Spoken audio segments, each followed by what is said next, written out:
Imagine the shock, the sheer disbelief that washes over you when a truth so profound and so painful reveals itself, fracturing the very foundation you thought was solid. For me, that moment arrived with a casual phone call about a dream I'd meticulously saved for, only to hear the words that would rewrite my understanding of trust and family. Before I delve deeper, tell me where you're watching from, and if you've ever felt the sting of unexpected betrayal, hit subscribe for more stories that resonate with life's rawest moments. My older sister, Clara, 5 years my senior, had always occupied a distinct position in our family. She possessed a vibrant energy, a knack for capturing attention, and a constant stream of ambitious ideas that, more often than not, remained just that, ideas. Our parents, Martha and David, were hard-working individuals with aspirations of a comfortable life.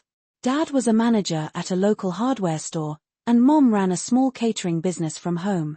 They weren't wealthy, but they valued security and were deeply invested in Clara realizing her seemingly boundless potential. I, on the other hand, was more reserved, focused, and quietly determined. My achievements in school and later in my career were met with quiet approval, a sense that I was simply doing what was expected, a stark contrast to the enthusiastic celebrations that accompanied Clara's fleeting successes. It wasn't that my parents loved me any less, it was that they perceived me as inherently capable, while Clara, in their eyes, needed constant nurturing and support.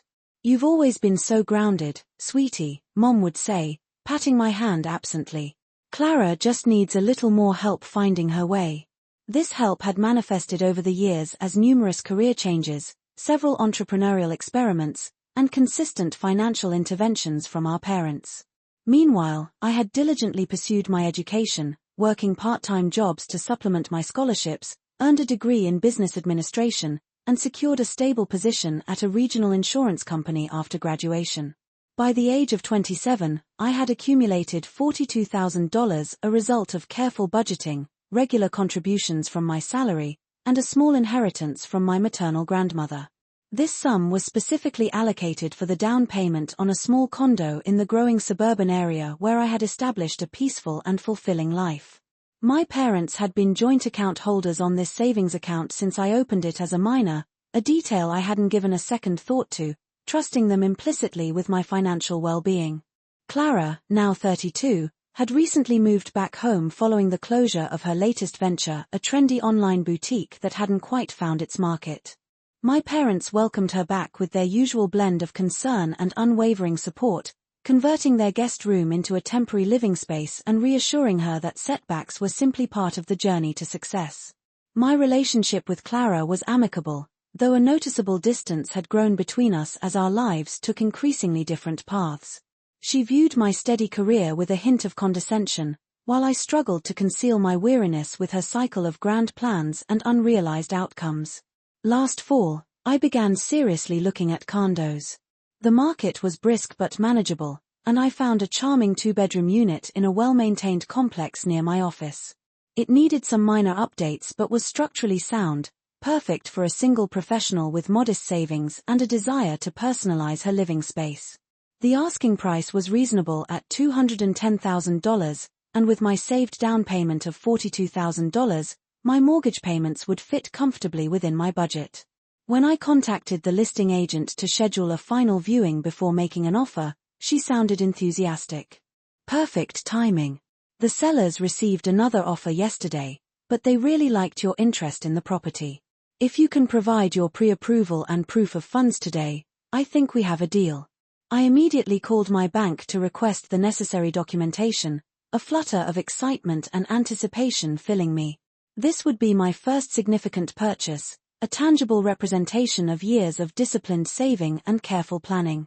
"I'm sorry, but there seems to be an issue with the account you mentioned," the bank representative, a polite young man named Mark, said, his voice carrying a note of caution.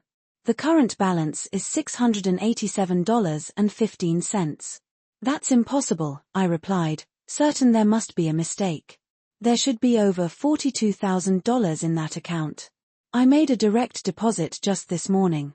"Let me double-check the transaction history," Mark said, the sound of keyboard clicks filling the silence. "Yes, I see the deposit you mentioned. However, there was a substantial withdrawal made 3 days ago." $38,000 was transferred to another account. The world seemed to spin slightly. I hadn't authorized any such withdrawal. Who initiated that transfer? I asked, my voice sounding distant even to my own ears. The withdrawal was authorized by Martha Evans, Mark replied after a brief pause. As a joint account holder, she has full access to the funds. My mother had emptied my savings account, the money I had diligently accumulated, the future I had been carefully building, without a word. The betrayal was immense, utterly unexpected, leaving me momentarily numb. I need to see all the documentation related to this transfer, I said, surprised by the steadiness in my voice. And I need to speak with a manager immediately about removing my parents as joint holders. Of course, Mark replied promptly. Our main branch on Elm Street is open until 6 today. Ask for Sarah Miller, she's the branch manager. I'll make a note in your file. I called in sick to work for the first time in years, unable to focus on anything but the gaping void where my financial security had been just days before. A chilling suspicion began to form, connecting my vanished savings with Clara's recent enthusiastic announcement that she had finally found investors for her new revolutionary eco-friendly clothing line. The drive to my parents' house felt like a blur. When I arrived, both their cars were in the driveway. This wasn't a confrontation I had planned, but the urgency of the situation propelled me forward with uncharacteristic assertiveness. Mom answered the door, a surprised smile on her face that quickly faded as she registered my expression. Olivia, honey, aren't you supposed to be at work? What's wrong? Where's my money, Mom? The question was direct, devoid of the usual polite tone I used with my parents. Her face shifted, a flicker of shock followed by a guarded defensiveness. She stepped back, gesturing me inside with a forced casualness that only confirmed my fears. I'm not sure what you're talking about, she said, leading me into the living room where Dad sat reading. I'm talking about the $38,000 you withdrew from my account 3 days ago, I said, remaining standing as they both looked at me with feigned ignorance. The money I've been saving for years, the down payment for my condo. Where is it? Mom busied herself unnecessarily, straightening cushions on the sofa. Your father and I have always done what we thought was best for this family, she said finally, avoiding my gaze. Sometimes that means making difficult decisions. Taking my money isn't a difficult decision, Mom. It's theft. The words felt sharp, foreign, yet necessary. She turned, her expression hardening into a familiar look I remembered from childhood disagreements, the unwavering authority that always redirected attention to Clara's needs. Don't be dramatic, Olivia. It's not stealing when it's family. Your name is on the account, but it's always been a resource for all of us. Right now, Clara needs that resource more than you do. The casual dismissal of my years of hard work, of my dreams and plans, felt like a physical blow. You gave my savings to Clara for another one of her ventures that will likely fail, just like all the others. Your sister has a real opportunity this time, Dad interjected, his voice taking on the familiar hopeful tone reserved for discussions of Clara's potential. The sustainable fashion market is booming, and her designs are truly innovative. The investors were very impressed, but she needed to demonstrate significant personal investment to finalize the deal. So, we simply helped facilitate that. You stole my money to make it look like Clara had personal savings she doesn't have. You used my hard-earned money to deceive actual investors. We borrowed it, Olivia, Mom corrected, her hands clasped tightly. Yours, once the business is established, of course. We'll pay you back with interest. But you've always been so sensible, so secure. You can wait a little longer for your condo. Clara needs this chance now. The living room I had grown up in suddenly felt alien. The people before me, with their familiar faces and expressions, seemed like strangers.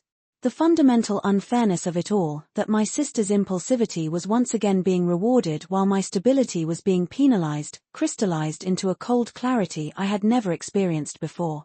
I'm going to the bank, I said, turning towards the door. I'm removing both of you as joint holders on all my accounts today. And if my money isn't returned by the end of the week, I'll be filing a police report. Mom's breath hitched. You wouldn't. Olivia, this is your sister's future we're talking about. And it was my future you stole, I replied, the calm in my voice surprising even myself. I trusted you both implicitly, and you betrayed that trust without a second thought. If the situations were reversed, would you have taken Clara's money to help me? Their silence was the only answer I needed. I left without looking back, the weight of this new reality settling over me like a heavy shroud. The family I believed I had, imperfect but ultimately loving, had been revealed as something else entirely. In their eyes, I wasn't a daughter to be cherished but a resource to be managed for Clara's benefit. And now, I had to decide what to do with this devastating knowledge. My relationship with money had always been shaped by observing my parents' own careful management of their finances. Growing up in a modest suburban neighborhood meant understanding the value of hard work and the importance of saving for the future. They had instilled in me a sense of financial responsibility from a young age, or so I had believed. In reality, they had been teaching me two very different lessons, one for me and one for Clara. While I was encouraged to save every penny, work during school breaks, and seek scholarships, Clara was subtly taught that family would always provide a safety net. Her financial education consisted of the implicit understanding that mistakes would be overlooked, debts would be covered, and new ventures would always be funded, regardless of past outcomes. "Your sister has such big dreams," Dad would often explain after yet another financial bailout. Sometimes, big dreamers need a little extra support along the way. No one ever mentioned that this extra support often came at my expense, cancelled family outings when Clara needed funds for a new business idea, delayed home repairs when she needed capital for a once-in-a-lifetime opportunity. I had accepted this dynamic, even as I diligently built my own financial independence.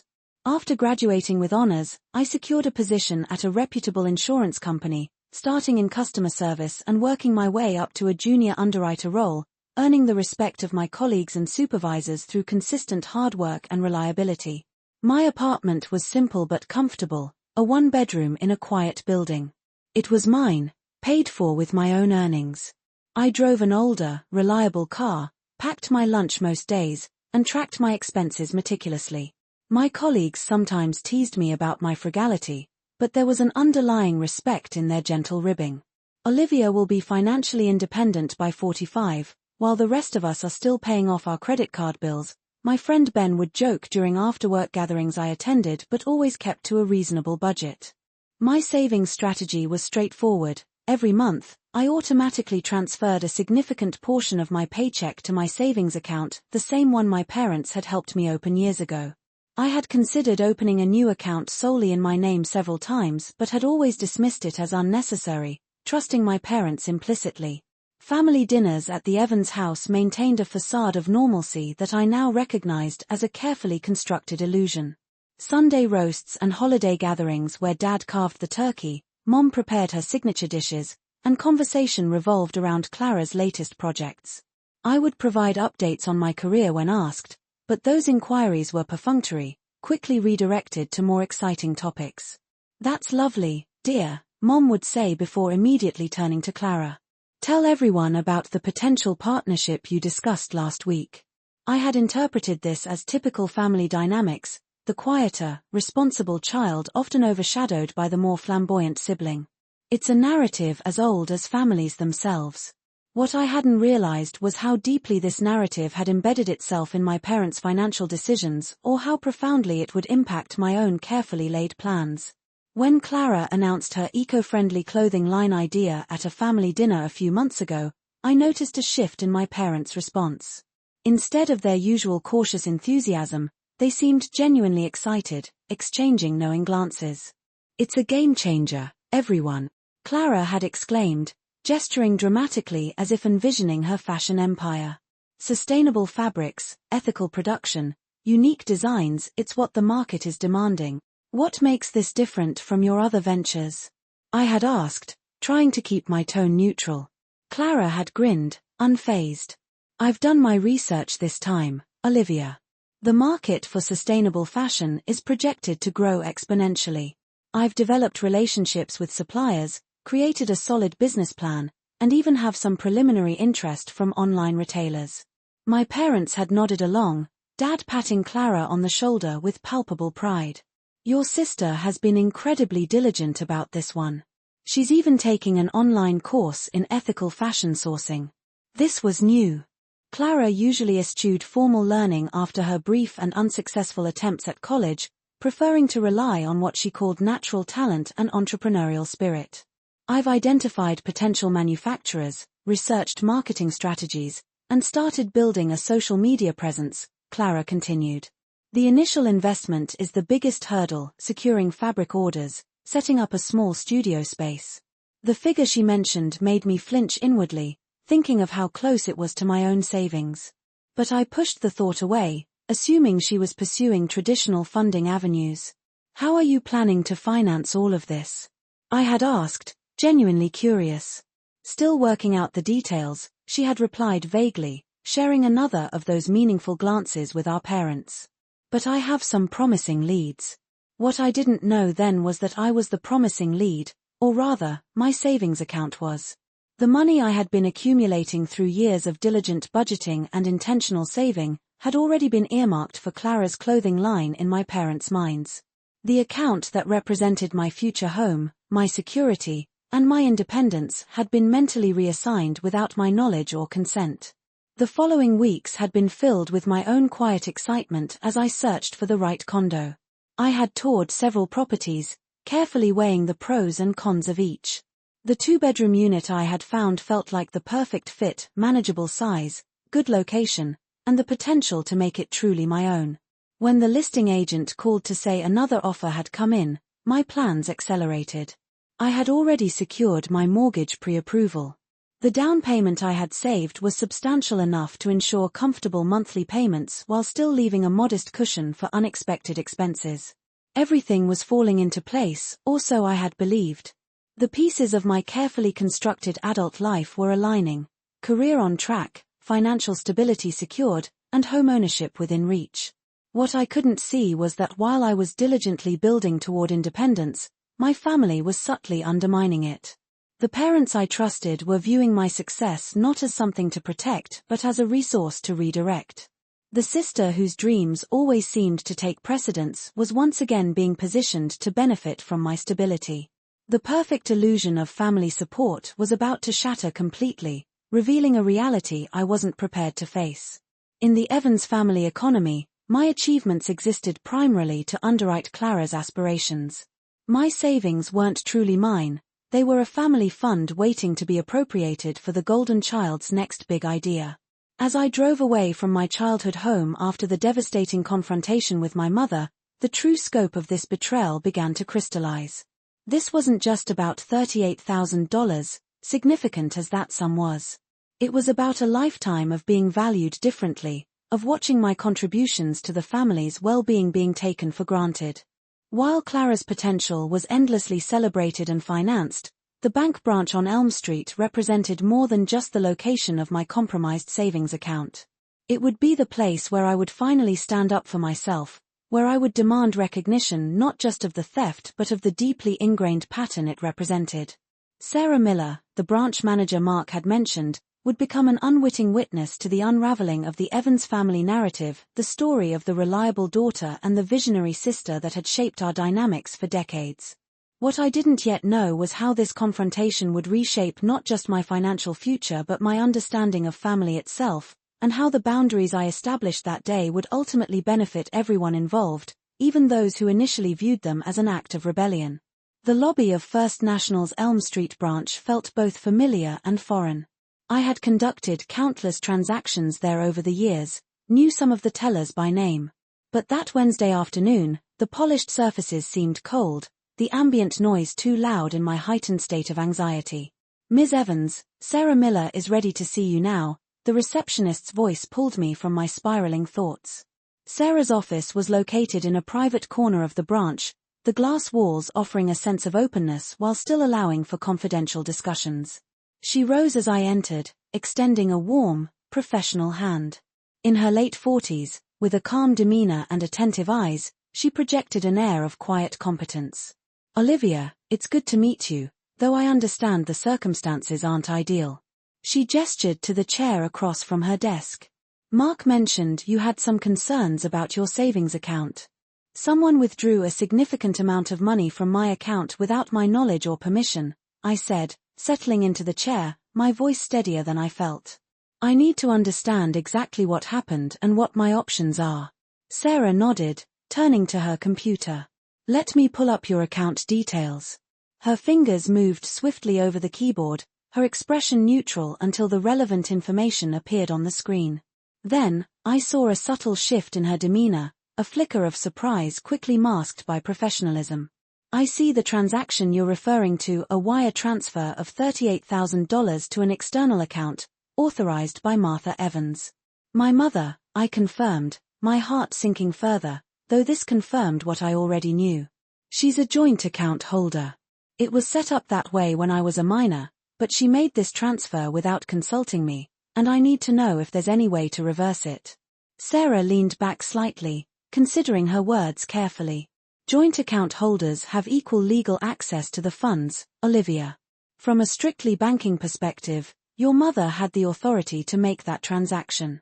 My shoulders slumped slightly. So, legally, there was nothing the bank could do. So, there's nothing I can do? I didn't say that, Sarah replied, reaching for a notepad. Let's start by gathering all the facts. When did you last access this account yourself? This morning. I made a small deposit, my regular contribution. And when did you discover the withdrawal? About an hour ago, when I called to arrange documentation for a condo purchase. Sarah's pen paused. I'm so sorry to hear that. I know how much you've been looking forward to this. I need to see the exact documentation for the transfer, I said, my voice firm despite the underlying distress. Where did the money go? Who authorized it? Everything. Sarah typed again, then swiveled her monitor so I could see the details. The transfer was made to an account at Allied Credit Union, authorized in person by Martha Evans. She provided the necessary identification and security information. She clicked through several screens. The stated purpose on the transfer form was family investment. Family investment, I repeated, the sanitized banking term a stark contrast to the reality of my stolen down payment funding my sister's latest venture. Can I get printed copies of all these records? Of course.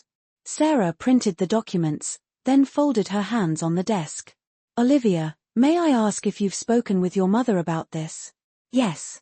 She confirmed they took the money to invest in my sister's new business without asking me, without even telling me. Sarah's professional mask slipped momentarily, revealing genuine concern. I see. And do you want to pursue recovery of these funds? Yes, I said, the certainty in my voice surprising even myself. I want my money back. Then there are several avenues we could explore, Sarah said, reaching for a folder in her desk drawer. Since your mother is a legal joint account holder, this isn't technically bank fraud from our perspective. However, if you believe the funds were appropriated under false pretenses or against previously established agreements, you could pursue civil action. Civil action? Suing my own parents? The concept felt surreal, yet here I was calmly discussing it with my bank manager. First though, Sarah continued, I'd strongly suggest removing your parents as joint holders on any remaining accounts to prevent further withdrawals. We can do that immediately. Yes, please. I reached for my wallet, extracting my driver's license. And I want to open a new account solely in my name to transfer whatever remains in the original account. Sarah nodded, reaching for a new account application form. As she began the paperwork, a notification appeared on her computer screen. She glanced at it, then back at me, her expression subtly changing. It appears there's been another development with your account. She turned the monitor so I could see.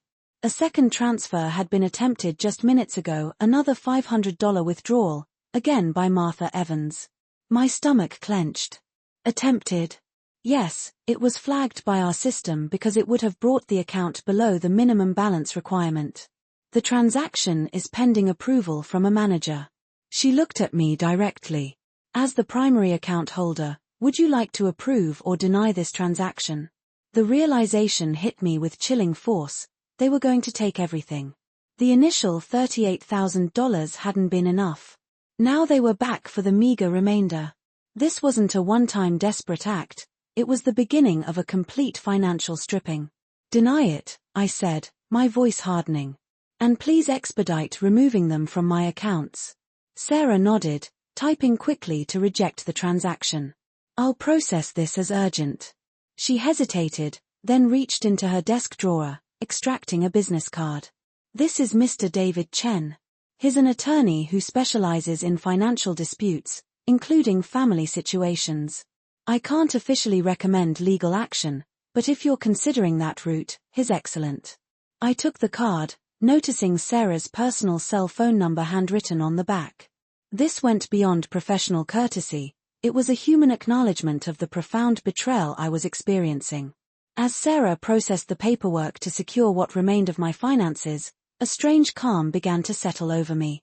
The initial shock was receding, replaced by a growing sense of clarity and purpose. I was going to fight for my money, not just because of the substantial amount, but because of what it represented. "There's one more thing," I said as Sarah finished the forms. "I need records of all account activity for the past year, including any inquiries or unsuccessful access attempts." Sarah looked up, understanding dawning in her eyes. "You think this might have been planned for some time?" "I think I need to know exactly when my parents started viewing my savings as available funds for my sister's use." She nodded, typing rapidly. "I'll have that for you momentarily." The printer behind her whirred to life, producing several pages of account activity logs.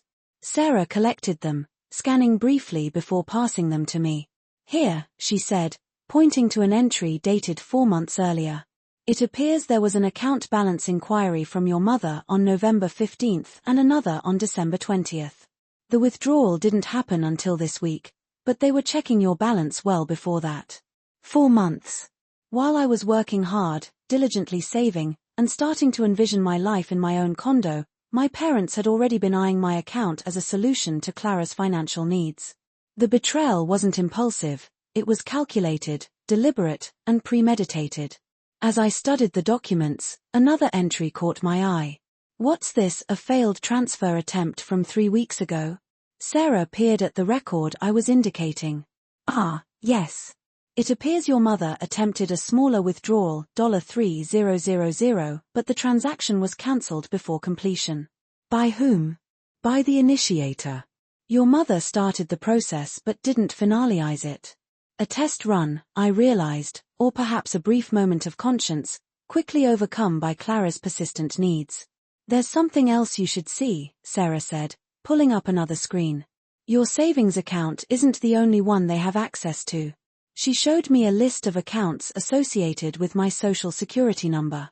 "You also have a secondary checking account and a small investment account, both also joint." My heart sank further. The checking account held a minimal amount, my spending money. But the investment account contained stock gifts from my grandfather and a modest portfolio I had been building since college. Not as substantial as my down payment fund, but still representing years of careful saving and planning. "We need to secure those immediately," I said, fighting to keep my voice level. Sarah was already typing. "I'm placing temporary holds on both accounts pending formal removal of the joint holders. We'll need to complete separate paperwork for each, but this will prevent any withdrawals for the next 48 hours. As I watched her implement these protections, a new notification appeared on her screen. Sarah stilled, her expression shifting to something I couldn't quite read. "Your mother is currently at our Oak Street branch," she said quietly. "She's attempting to liquidate your investment account." The timing couldn't be a coincidence. My mother must have called my father immediately after our confrontation, warning him that I had discovered the initial theft.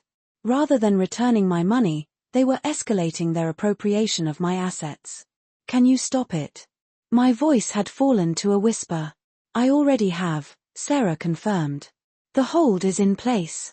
The branch manager is informing her now that the transaction cannot be processed."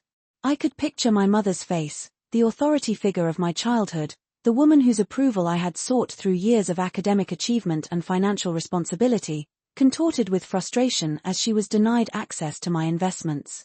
Would she feel shame? Anger? Entitlement? I couldn't predict anymore. The mother I thought I knew wouldn't have stolen from me in the first place. When will the joint holder removal be complete? I asked, gathering the printed records into my bag. I'll process it personally within the hour, Sarah promised. Though I should warn you, your parents will receive automatic notification once they're removed from the accounts. Another confrontation was inevitable. There would be no quiet resolution, no way to protect what remained of my assets without my parents knowing I had discovered their betrayal and taken action. Thank you for your help, I said, standing to leave. And for the attorney recommendation. I think I'm going to need it.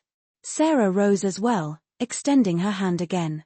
As we shook, she said quietly, for what it's worth, Olivia, I've observed your financial habits for years now. Your discipline and foresight are remarkable. Don't let this setback derail the future you've been building so carefully.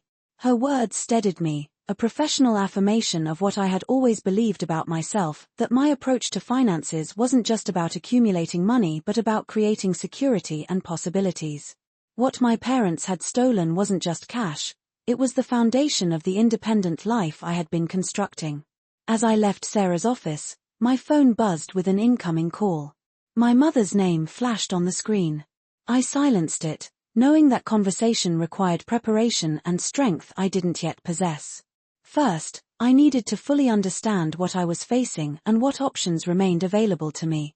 The revelation wasn't just that my parents had taken my money, it was that they had been planning to do so for months, had attempted to take even more when confronted, and would have continued draining my resources if not stopped.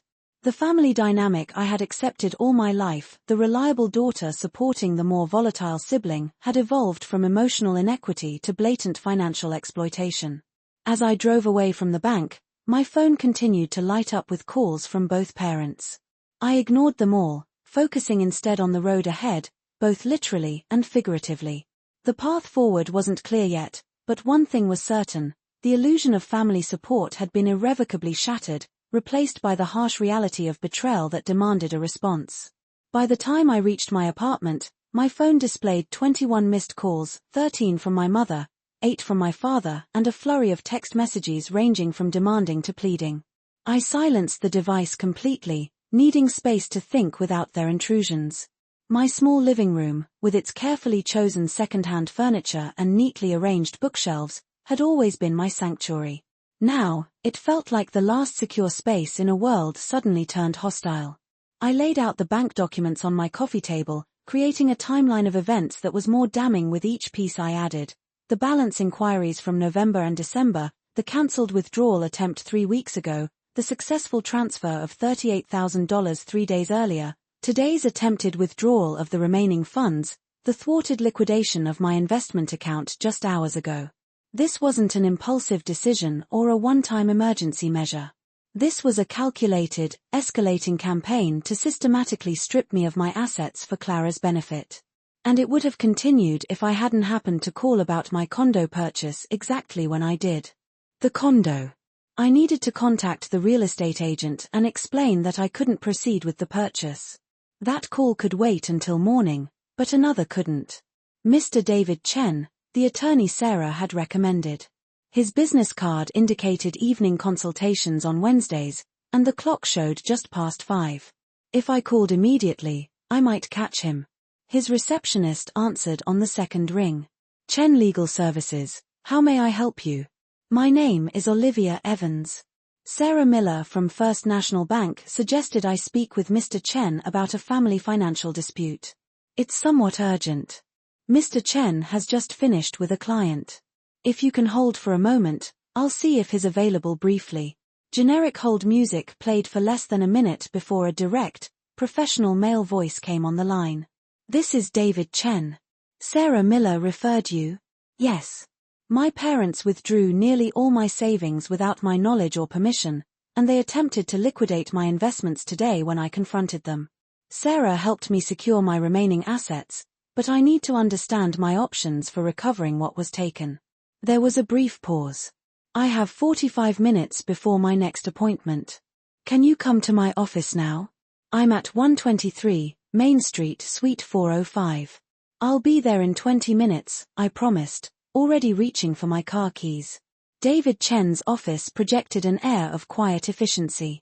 Modern furnishings in muted tones, diplomas from reputable institutions displayed discreetly, and shelves filled with legal reference books that looked well used. The attorney himself matched his surroundings, mid-50s, impeccably dressed in a dark suit, with a calm, attentive demeanor. "Tell me exactly what happened," he said after brief introductions, foregoing small talk entirely. I laid out the events chronologically, from the discovery of the missing funds to Sarah's interventions at the bank. I explained my parents' joint account holder status, their justification that the money was for Clara's business, and their subsequent attempts to access my remaining assets. David took rapid notes, occasionally interrupting with precise questions about dates, amounts, and specific statements made by my parents. When I described my mother's assertion that my money was a family resource, his pen paused momentarily, and he looked up with heightened interest. Did she elaborate on what she meant by family resource? She said it wasn't stealing because it was family and that the account had always been intended for family use, even though it was in my name. Were there ever any discussions when the account was established about it being for general family use? No, I said firmly. It was created as my personal savings account. My parents were added as joint holders because I was a minor, and they thought I needed guidance with banking. There was never any agreement that they could use the funds themselves or for my sister. David made another note. And what documentation do you have regarding the source of these funds? I opened my bag, retrieving a folder I had assembled before leaving my apartment. I have records of my direct deposits from work, documentation of the inheritance from my grandmother that specified the funds were for me personally, and bank statements showing consistent deposits from my own earnings over the past several years. He examined these documents, nodding with apparent approval. This is helpful. The key issue here is proving that despite the joint account arrangement, these funds were understood to be exclusively yours, that there was no explicit or implicit agreement that your parents could appropriate them for other family members. There wasn't, I confirmed. Until yesterday, they had never withdrawn anything from my accounts without my knowledge. The fact that they checked balances for months before acting suggests premeditation, which works in our favor. David flipped to a new page in his notebook. Let's discuss your options. From a legal perspective, you could pursue this as conversion, the legal term for when someone takes your property and uses it for their own purposes without permission. Would I need to file criminal charges? The thought of my parents facing arrest still felt extreme, despite everything. Not necessarily. This could be handled as a civil matter, especially given the family relationship and joint account status. We would file a civil suit demanding the return of the funds, plus damages. Damages? Yes. The loss of these funds has tangible consequences. You mentioned losing a condo opportunity, potentially paying higher interest rates in the future due to a smaller down payment, and so on. These are quantifiable damages. I considered this, trying to imagine sitting in a courtroom across from my parents, watching them defend their right to take my savings. The scenario felt simultaneously vindicating and heartbreaking. What's the likelihood of success? I asked. It depends on several factors. The fact that they were legal joint holders complicates matters but doesn't make recovery impossible. Their statements about your money being a family resource without prior agreement weakens their position. The escalating pattern of attempted withdrawals suggests they knew you wouldn't approve, which further undermines any claim that this was an authorized use of funds. He tapped his pen thoughtfully. Before proceeding with litigation, however, I'd recommend a formal demand letter. What would that entail? I would send an official legal communication outlining the facts of the situation, the legal basis for your claim, and a clear demand for the return of the funds by a specific date. It establishes that you're serious about pursuing this matter and often prompts resolution without court involvement. And if they ignore it, then we proceed with filing a civil case. David leaned forward slightly. Olivia, I should warn you that family financial disputes are rarely just about money. They tend to expose and exacerbate underlying relationship dynamics. Are you prepared for potential estrangement from your parents over this? The question landed heavily. Was I? The betrayal had already fundamentally altered how I viewed my family.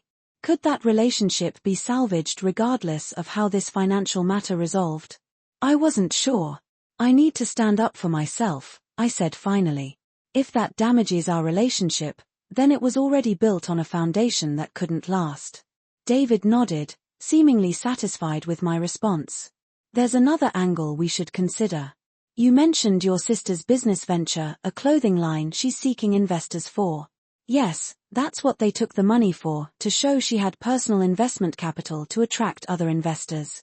If your parents represented these funds as your sister's personal investment to third parties, that potentially constitutes fraud against those investors. They're being misled about your sister's financial stake and commitment. This perspective hadn't occurred to me. So, there could be legal issues beyond just my parents taking my money? Potentially, yes. If other people invest based on misrepresentations about your sister's personal financial commitment, they could have their own claims against her and possibly your parents as facilitators. David made another note. Do you know who these potential investors are? No, but I could probably find out. Clara tends to post about her business ventures on social media. That information might be useful leverage in our demand letter. Your parents may be more responsive if they understand this isn't just about returning your money, it's about preventing potential fraud charges related to investor misrepresentation. The stakes were escalating beyond what I had initially imagined. This wasn't just about recovering my savings, it was about stopping a potentially fraudulent investment scheme before others were harmed. The realization added a moral weight to my pursuit. What do I do about their attempts to contact me? I asked, thinking of my silenced phone. They've been calling and texting constantly since the bank notified them about the account changes. Limited, documented communication is best. I'd suggest sending a single text message stating that you're pursuing legal counsel regarding the unauthorized withdrawal of your funds and that all further communication should go through your attorney. David handed me his business card. Include my contact information. This establishes boundaries and prevents them from trying to manipulate you directly. I nodded, tucking the card carefully into my wallet. And what about my sister? She's been calling too. Same approach. Unless you have reason to believe she wasn't aware of where this money came from. I considered this. I'm not certain what she knows. My mother indicated they presented it as a family decision to support her business, but I don't know if they explicitly told her they took it from my account without permission. Then I'd maintain the same boundary with her until we clarify her involvement. If she was complicit in appropriating your funds knowing they weren't willingly given, she's part of the problem. If she was misled about the source, that's a separate conversation for later.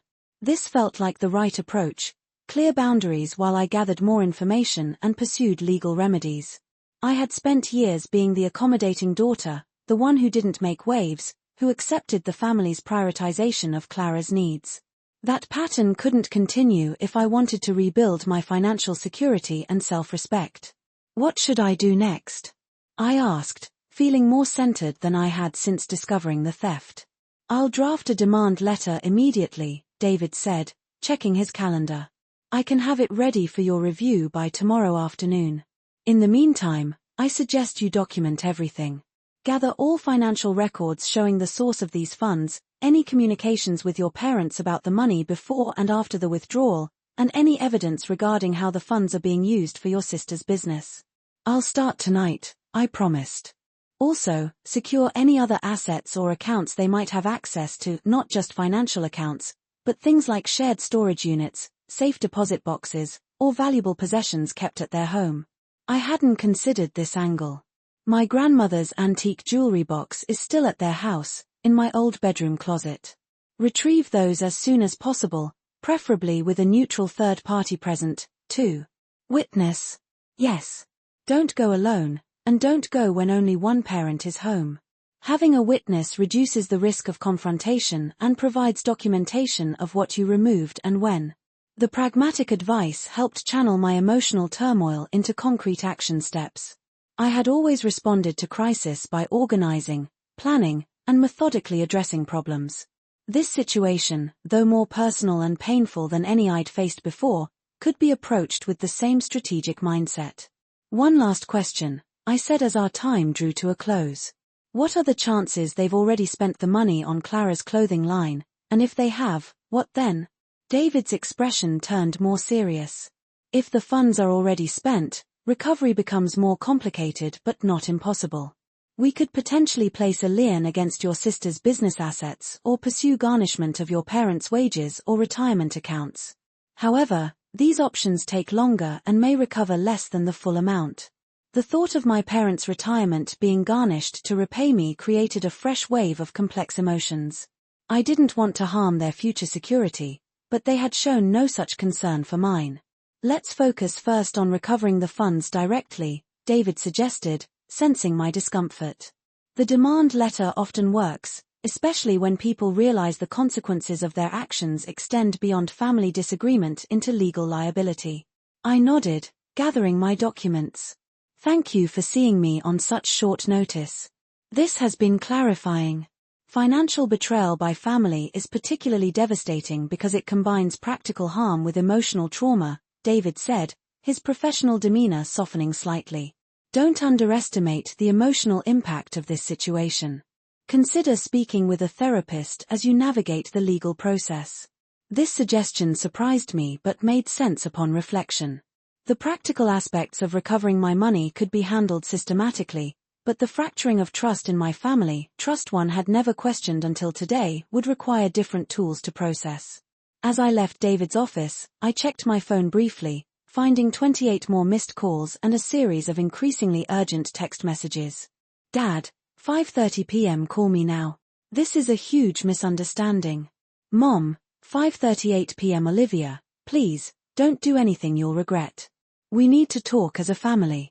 Dad, 5:55 p.m. the bank says you've removed us from your account. This is unacceptable. Clara, 6:10 p.m. Hey, Liv, what's going on? Mom and Dad are freaking out about something with your money. Mom, 6:25 p.m. your father is beside himself. This is not how we handle things in this family. Dad, 6:40 p.m. if you don't call back within the hour, we're coming to your apartment. The last message sent a chill down my spine. I didn't want a confrontation at my home, my one safe space in this chaos. Following David's advice, I composed a single text message to send to both parents. I am aware that $38,000 was withdrawn from my savings account without my knowledge or permission.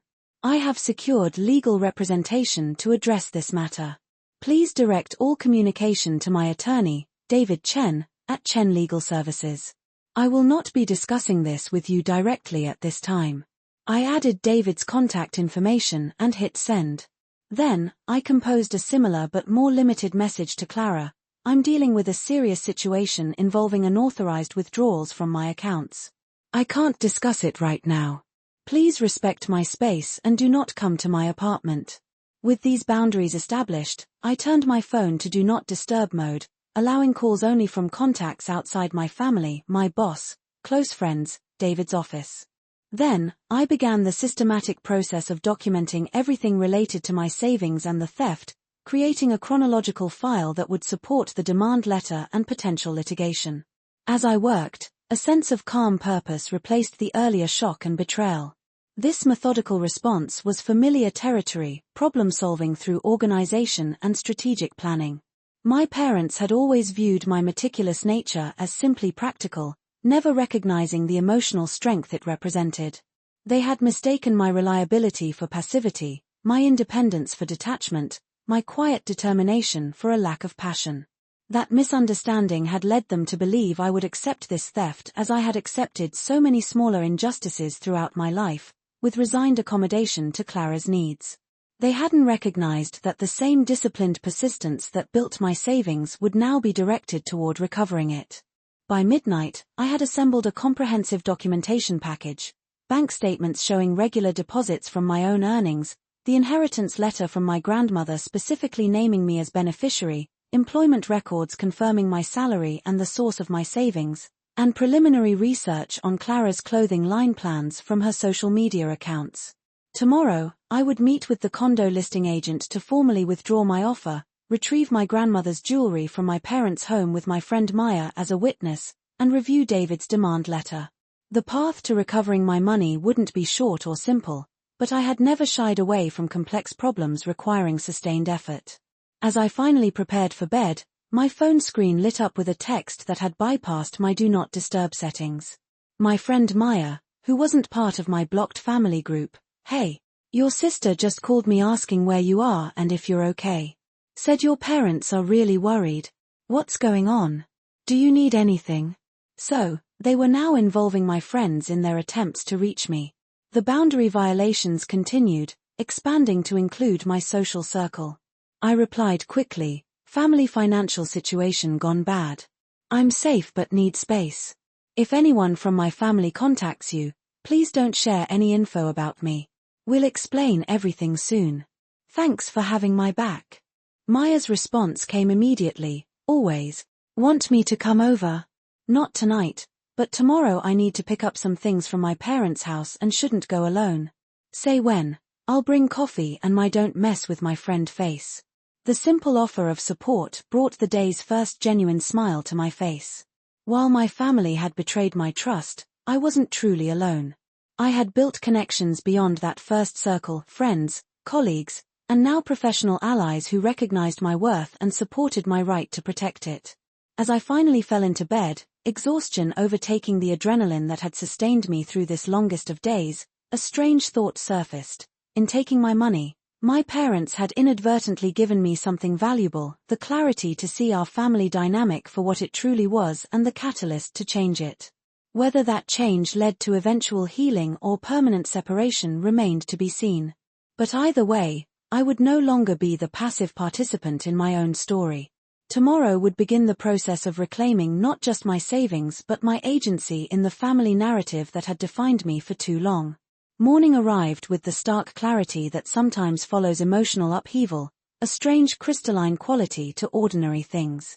My small kitchen, the coffee maker gurgling its familiar rhythm, the sunlight slanting through blinds I had chosen myself, everything seemed sharper, more distinctly mine. I checked my phone cautiously. The expected barrage of messages had continued overnight, 17 texts and 12 missed calls. Most were from my parents, their tone shifting between anger, concern, guilt, and indignation. 2 were from Clara, her tone confused rather than accusatory.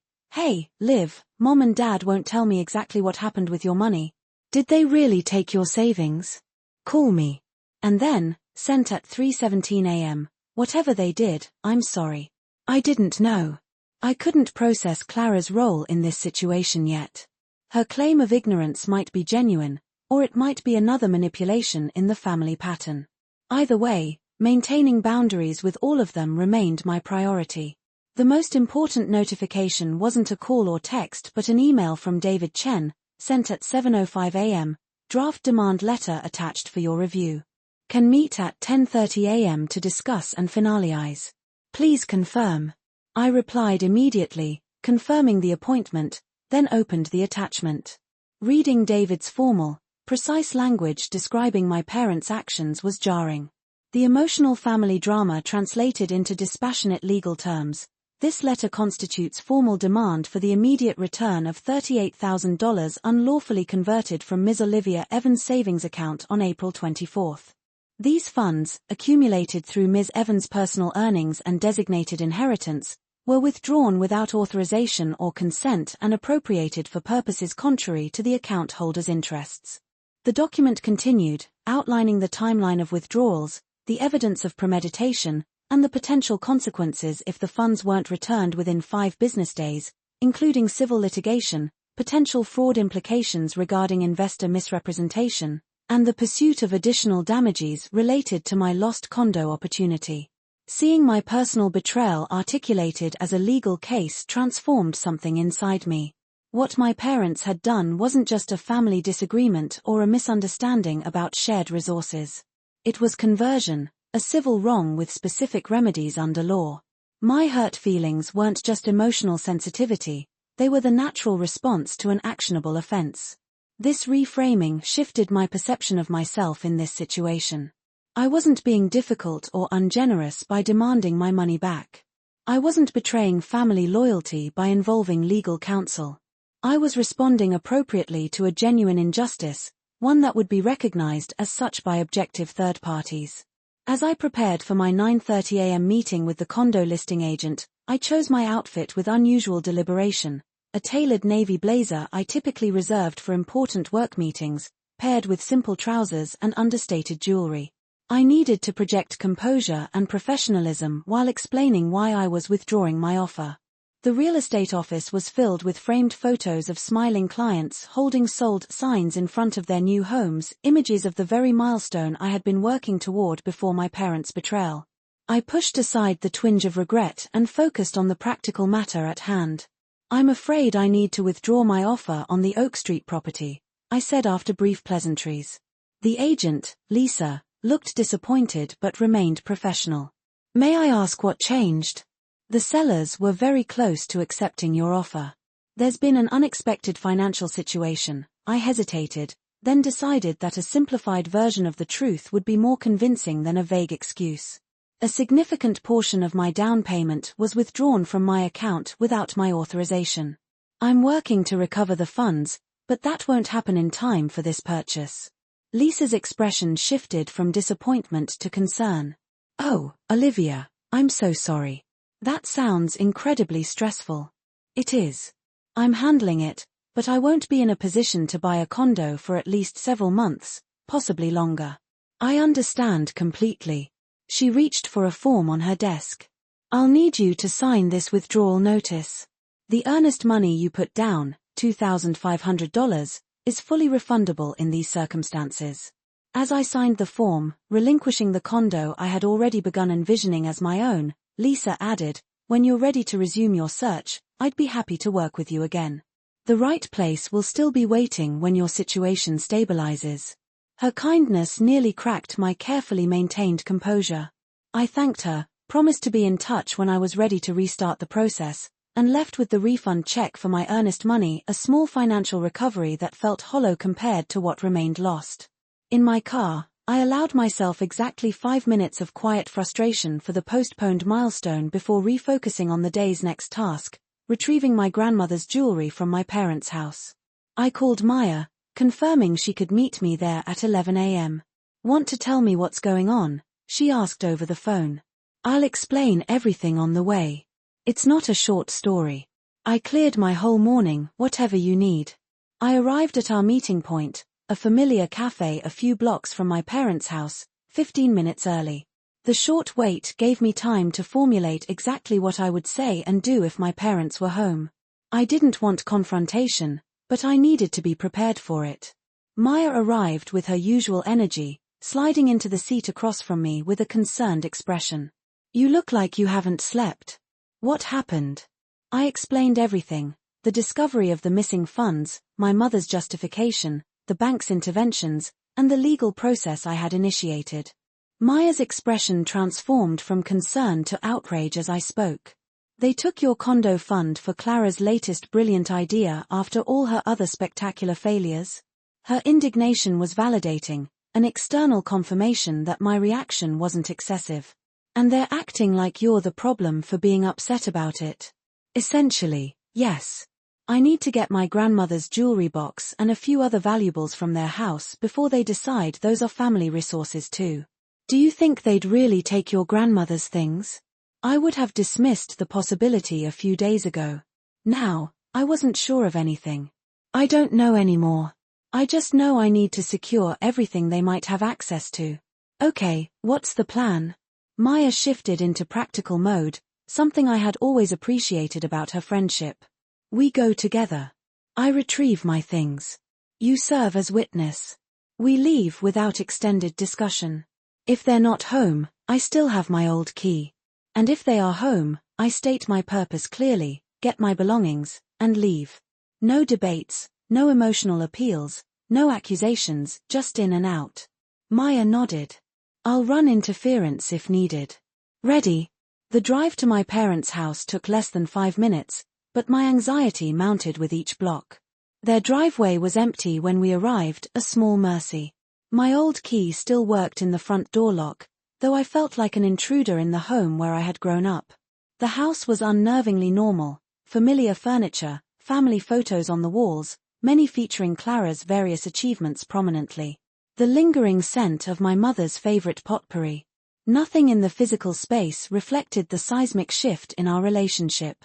Let's be quick, I said to Maya, leading the way upstairs to my old bedroom. The room had been partially converted to a guest room after I moved out, but a section remained preserved with my high school memorabilia and personal items I hadn't taken to my apartment. I went directly to the closet, pushing aside hanging clothes to access the back corner where a small, locked wooden box contained my grandmother's jewelry. The box was still there, untouched.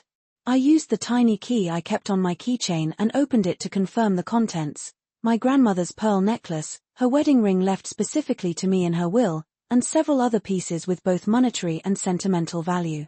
Relief washed over me as I secured the box in my tote bag.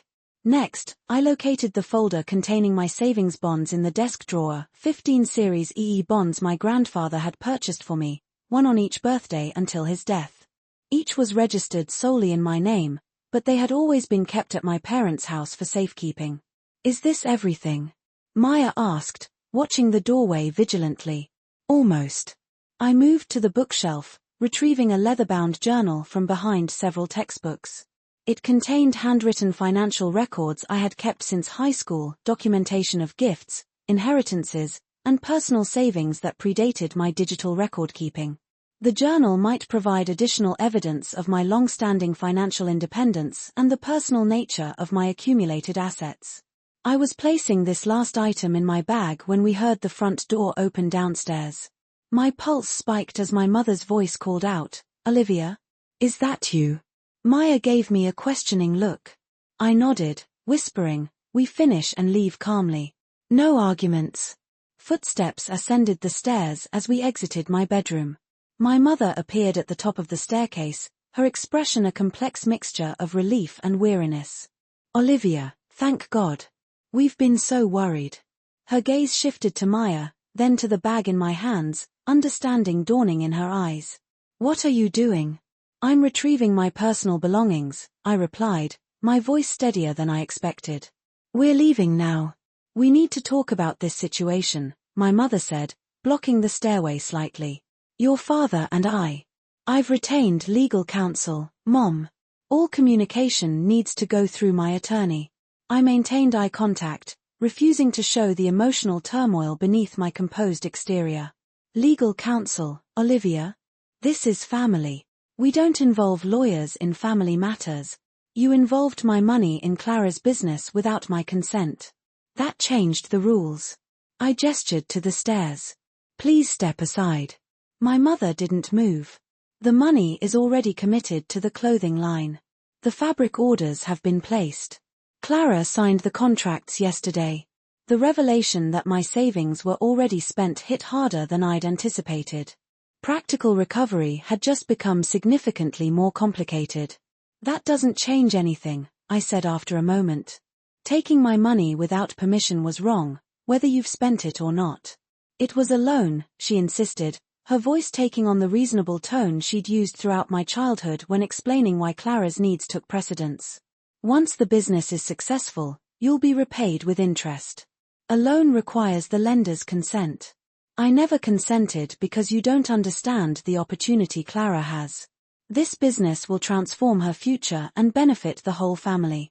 The familiar pattern was attempting to reassert itself, my mother explaining why Clara's potential justified sacrifices, particularly mine. In the past, I would have eventually acquiesced, accepting her framing of family priorities. But something fundamental had shifted in me. "Mom, I'm not discussing this further. Please move." When she remained in place, Maya stepped forward. "Mrs. Evans, we're leaving now. You can make things difficult, or you can step aside, but Olivia is walking out with her belongings. Either way." The intervention of an outsider, a witness to our family dysfunction, seemed to pierce my mother's certainty. She hesitated, then moved to the side, allowing us passage. As we descended the stairs, she followed, her tone shifting to emotional appeal. "Olivia, please. You're tearing apart the family. Your father couldn't even go to work today. He's so upset about you involving a lawyer." I paused at the front door, turning to face her directly. "I didn't tear apart the family, Mom. You and Dad did that when you decided my financial security was less important than Clara's latest venture. I trusted you, and you betrayed that trust. We're your parents, Everything we've ever done has been for your benefit. No, I interrupted, the word quiet but definitive. Much of what you've done has been for Clara's benefit, often at my expense. I accepted that emotional imbalance for years, but I won't accept theft. My mother's face flushed. It wasn't theft. Taking someone's money without permission is theft, regardless of your relationship to them. The fact that you can't acknowledge that shows why legal intervention is necessary. I opened the door, stepping onto the porch with Maya beside me. The demand letter will arrive tomorrow. I suggest you and Dad read it carefully. As we walked to my car, my mother called after us. Clara had nothing to do with this decision. Don't punish her for our mistake. I didn't respond or look back, but her words registered. This was the first acknowledgement, however indirect, that taking my money had been a mistake. It wasn't an apology or an offer of restitution, but it was a crack in the absolute righteousness they had initially projected. In the car, Maya waited until we had driven several blocks before speaking. That was intense. Are you okay? Not really, I admitted, the composed facade beginning to crack now that we were safely away. But I will be. Your mom trying to guilt you about tearing apart the family was classic manipulation. It's always worked before, I said quietly. I've always been the one who smooths things over, who accommodates, who doesn't make waves. What's different this time? Maya considered the question carefully, trying to identify the precise moment when my lifelong pattern of acquiescence had broken. I think I finally recognized that their behavior wasn't just unfair, it was wrong. Objectively, legally wrong. And continuing to accommodate it would make me complicit in my own mistreatment. Maya nodded. Self-respect looks good on you, Olivia. For what it's worth, I'm proud of you. Her simple affirmation brought unexpected tears to my eyes, not of sadness, but of recognition. I had spent so many years seeking approval and validation from parents who consistently prioritized my sister that this straightforward acknowledgement of my worth from a friend felt revolutionary. As we approached my apartment building, Maya asked, "What's next?" Meeting with my attorney at 10:30 to finalize the demand letter, then work this afternoon. I can't afford to take another day off, especially now. Want me to come to the lawyer meeting? No, but thank you. I need to handle that part myself. Maya squeezed my arm before I exited the car. Call me tonight. Let me know how it goes. I will. I gathered my retrieved belongings, feeling their weight both physical and symbolic. Thanks for being my witness today. Anytime. That's what friends are for, especially when family fails you. As I carried my grandmother's jewelry box and childhood financial records into my apartment, I felt a shift solidifying within me. The initial shock and betrayal were transforming into something else, a clear-eyed determination to establish new boundaries and expectations, to demand respect rather than hoping for it. The Olivia who had trusted her parents implicitly with her financial security, who had accepted the role of reliable daughter who never required attention or advocacy, was gone. In her place was emerging someone stronger, someone willing to fight for herself with the same dedication she'd always shown in building her careful, stable life. This transformation wasn't just about recovering money, though that remained a practical necessity. It was about recognizing my own worth, not as the responsible one in relation to Clara's chaos, but as a person deserving of basic respect and honesty. It was about refusing to remain in a family system that functioned by exploiting my reliability and diminishing my needs. When I left for my meeting with David an hour later, I carried this new self-perception with me, a shield against the guilt and manipulation that had always pulled me back into damaging family patterns. For the first time, I was placing my own well-being at the center of my decisions, without apology or hesitation. The demand letter would be delivered tomorrow, marking the formal beginning of my stand against financial exploitation. But the true beginning had already occurred in the moment I decided that my savings, my future, and my boundaries mattered enough to defend, regardless of the emotional cost or family fallout. I reviewed my professional documentation on the matter, updated my personal financial records, and mentally rehearsed what I would say to my supervisor, Mr. Thompson, on Monday morning about the potential for family-related distractions at work. Monday arrived with a sense of grim determination. I got to the office 30 minutes early and requested a brief meeting with Mr. Thompson before our regular team check-in. His office door was open, and he waved me in with his usual calm demeanor. "Olivia, good morning. What can I do for you? I need to make you aware of a personal situation that might indirectly affect the workplace," I began, maintaining a professional tone despite my underlying anxiety. "My family has scheduled a meeting here at our office later this week without my prior knowledge, and it involves a financial matter that is currently the subject of a legal dispute." Mr. Thompson's expression shifted from casual to attentive. "I'm listening." I provided a concise, factual summary of the situation, the unauthorized withdrawal, my legal response, and the upcoming meeting my parents and sister had scheduled with the bank regarding funding for Clara's business. I emphasized that the funds they were likely presenting as Clara's investment capital were, in fact, taken from my personal savings without my consent, potentially constituting misrepresentation. "My attorney has already notified the bank's legal department," I concluded. "I wanted to ensure you heard this directly from me first, as it might create some awkwardness." Mr. Thompson leaned back in his chair, processing the information. "Olivia, I appreciate your transparency. This sounds like an incredibly difficult personal situation." "It is, but I'm handling it. My primary concern is maintaining professional boundaries and ensuring no misinterpretations arise here at work." "Understandably," he said, making a quick note. "The small business loan meetings are typically held in Conference Room C on the second floor.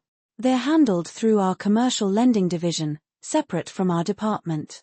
This was a small relief. At least the meeting wouldn't be taking place directly in my work area. "Still," Mr. Thompson continued, "this does create a delicate situation.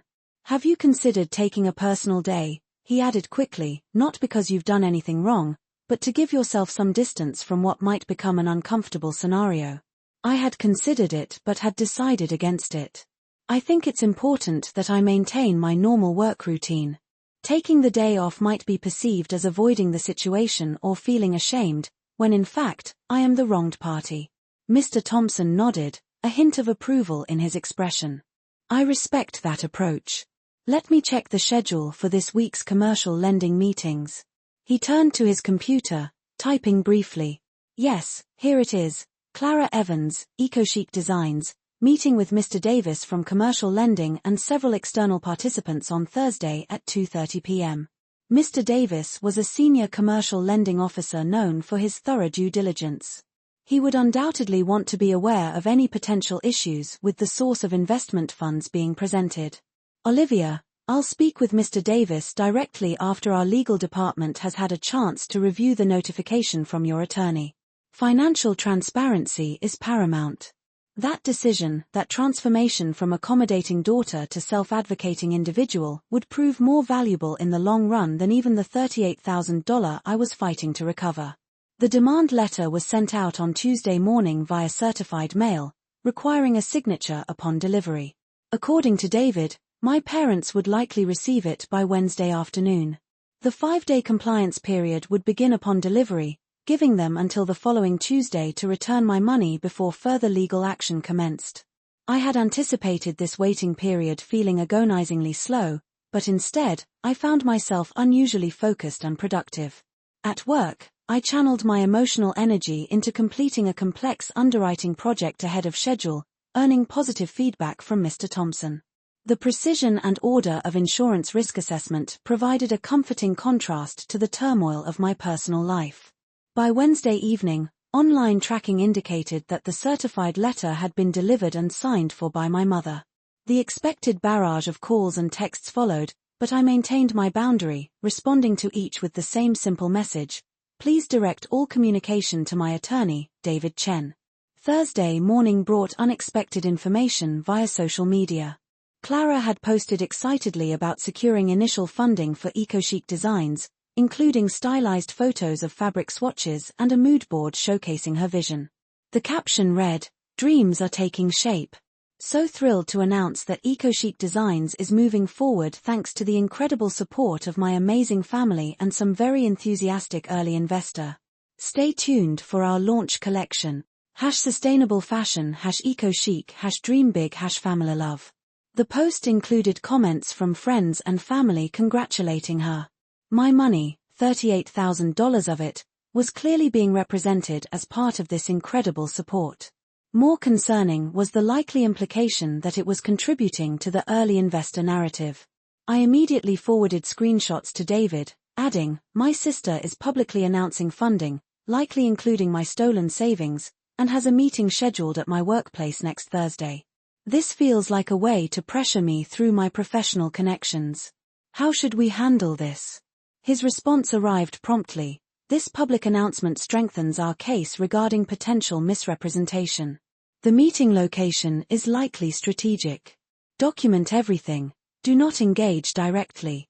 I will adjust our approach accordingly." A follow-up email arrived 45 minutes later. "Upon further consideration, your sister's public statements and the upcoming meeting present both a challenge and an opportunity. If she is representing your misappropriated funds as legitimate investment to secure further capital or partnerships, this elevates the seriousness of the situation. I recommend modifying our approach. Rather than waiting the full 5 days, we should send formal notification to First National Bank's legal department, informing them that funds being represented as part of EcoChic Design's capital are, in fact, misappropriated from your account without consent.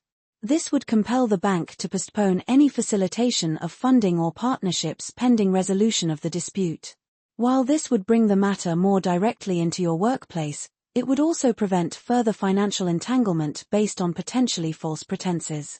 Please advise if you wish to proceed with this approach." The prospect of my family drama spilling into my professional life was deeply unsettling. I had always maintained a strict separation between my personal and work spheres, rarely discussing family matters with colleagues.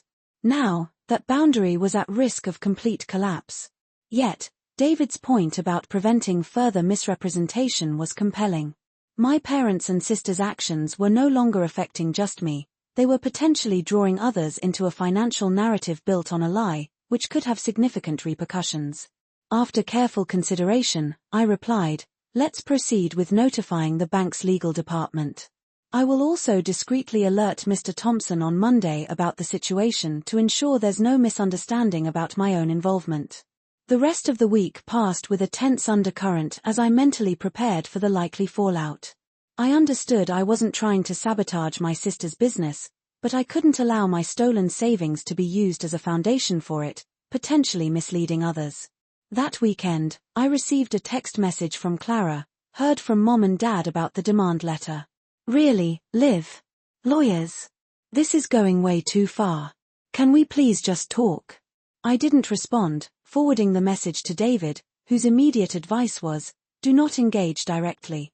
Continue to refer all communication to my office." By Monday morning, the situation had escalated. I received an email from a senior vice president in First National Bank's legal department, Ms. Evans. "We have received notification from Chen Legal Services regarding a dispute over funds being presented in connection with EcoChic Designs. Given this, we have temporarily placed a hold on any further facilitation of financial activities related to this venture pending clarification. We appreciate your understanding." I forwarded this to David and also scheduled a brief follow-up meeting with Mr. Thompson to keep him informed. The postponement of any bank support for Clara's business felt like a significant development, a direct consequence of my decision to stand my ground. Later that day, I received another text from Clara, this one laced with anger. "You got their funding put on hold. Are you trying to ruin my life? This is so unfair. They were going to pay you back. Why are you doing this?" I still didn't reply, the cycle of blame and manipulation all too familiar. The following day, I received an email directly from Mr. Davis, the commercial lending officer Clara was scheduled to meet with. "Ms. Evans, our legal department has informed me of a dispute concerning the source of funds presented in the EcoChic Designs business proposal. As a result, the meeting scheduled for Thursday has been postponed indefinitely. I appreciate your understanding of this necessary measure." This direct communication confirmed the impact of the legal notification. It was clear that the bank was taking the allegations seriously. By Wednesday, the tone of the messages from my parents had shifted again, moving from anger and accusation to pleading. There were multiple missed calls, voicemails filled with tearful apologies and promises of immediate repayment. I continued to adhere to David's advice, maintaining the communication boundary. That evening, as I was leaving work, Mr. Thompson stopped by my desk. "Olivia, I just wanted to personally acknowledge how you're handling this difficult situation. It can't be easy, but you've maintained complete professionalism." His words of support were reassuring. "Thank you, Mr. Thompson. I appreciate that." He hesitated for a moment. "If there's anything the bank can do to support you through this, please don't hesitate to let me know. We value you as an employee." His offer of support, both personal and professional, was unexpected and deeply appreciated. By Thursday morning, the deadline stated in the demand letter had arrived. I hadn't received any direct communication from my parents or sister acknowledging the letter or offering repayment. David had advised me to be prepared to move forward with filing a civil lawsuit. However, just before my meeting with him that morning, I received an email from an unfamiliar attorney's office. "Dear Ms. Evans, our firm represents Martha and David Evans. We have received the demand letter from Mr. Chen regarding the funds withdrawn from your account. Our clients are prepared to discuss terms of repayment and would like to arrange a meeting at your earliest convenience." Attached to the email was a scanned copy of a bank transfer confirmation. $10,000 had been transferred back into my account overnight. David's immediate response to my forwarded email was cautiously optimistic. "This is a significant development. Retaining counsel and initiating repayment indicates they are taking this seriously. While this is not the full amount, it shows a willingness to resolve the matter. I still recommend we proceed with our meeting to discuss strategy and ensure a clear repayment plan is established." When I met with David later that morning, we discussed the partial repayment and the request for a meeting. We agreed that I would attend, accompanied by David, to ensure my interests were fully protected. We would reiterate the demand for full repayment and establish a firm timeline. That afternoon, I received a brief text message from my mother. "Olivia, we are so sorry. We've made a partial repayment and are working on the rest. Please, can we talk?" I still didn't respond directly, focusing on the legal process and David's guidance. The following day, another transfer appeared in my account, $15,000. Still not the full amount, but a significant portion had now been returned. David confirmed that their attorney had scheduled a meeting for early next week. The pressure I had applied through legal channels was clearly having an effect. The family dynamic had shifted, the years of taking my reliability for granted finally meeting a firm and unwavering boundary.